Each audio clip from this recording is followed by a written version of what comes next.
Assalamualaikum warahmatullahi wabarakatuh. Perkenalkan, nama saya Sofa Mauladina.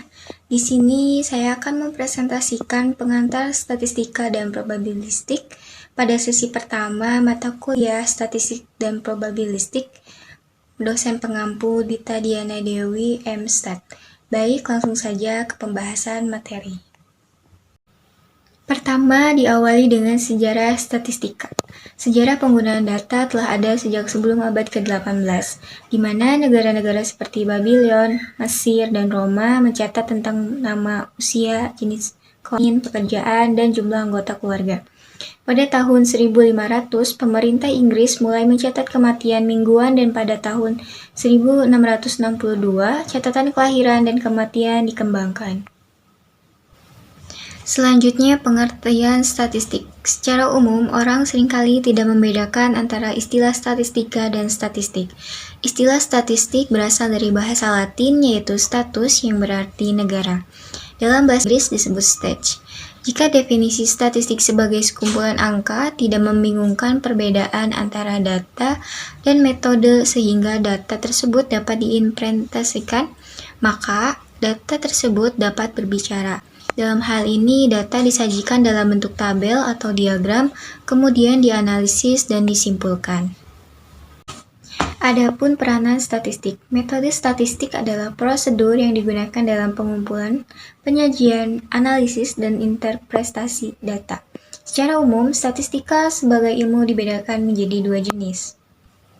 Pertama yaitu statistika deskriptif, bertujuan untuk menguraikan atau menjelaskan objek yang sedang diteliti secara objektif, tanpa mengambil kesimpulan atau generalisasi.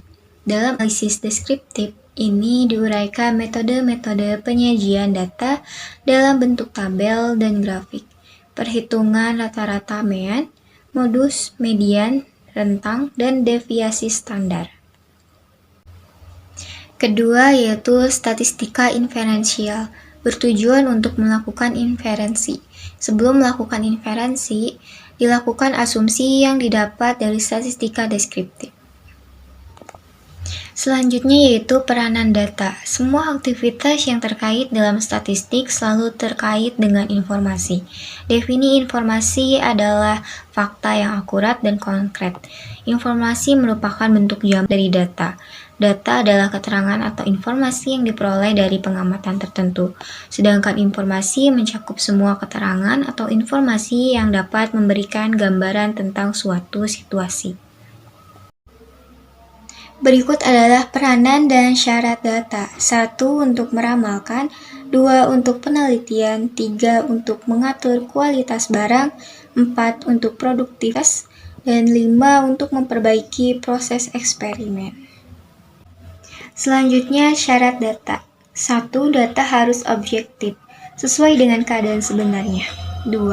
Data harus mewakili, representatif. 3. Data harus up to date. Dan 4. Data harus relevan dengan masalah yang akan dipecah. Selanjutnya terdapat skala pengukuran. Pertama, skala nominal.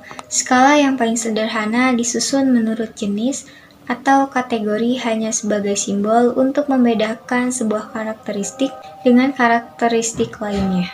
Contoh jenis kulit, hitam, putih, partai, agama, dan lain-lain. Yang kedua yaitu skala ordinal, merupakan skala pengukuran yang menunjukkan jarak interval antar tingkatan tidak harus sama. Skala ordinal setingkat lebih tinggi dibandingkan dengan skala nominal. Skala ordinal pengkategorisasian disusun berdasarkan urutan terendah ke tingkat yang lebih tinggi. Yang ketiga yaitu skala interval, merupakan skala pengukuran yang sering digunakan untuk menyatakan peringkat untuk antar tingkatan. Pada skala interval tidak memiliki nilai nol. Nilai nol yang dimaksud hanya menggambarkan satu titik dalam skala saja. Dan terakhir yaitu skala rasio, skala pengukuran yang mempunyai nilai nol mutlak dan mempunyai jarak yang sama. Contoh ukuran berat, panjang atau lebar, umur, dan lain-lain. Seseorang yang mempunyai berat badan 100 kg adalah 2 kali beratnya dari orang yang mempunyai berat badan 50 kg.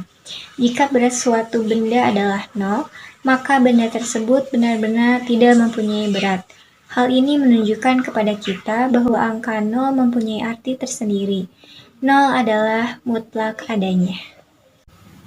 Bisa kita lihat gambar tersebut menunjukkan perbedaan jenis skala nominal, ordinal, interval, dan rasio. Baik, mungkin cukup sekian pembahasan materi ini. Mohon maaf apabila banyak kekurangan karena saya masih dalam tahap pembelajaran. Cukup sekian dan terima kasih. Wassalamualaikum warahmatullahi wabarakatuh.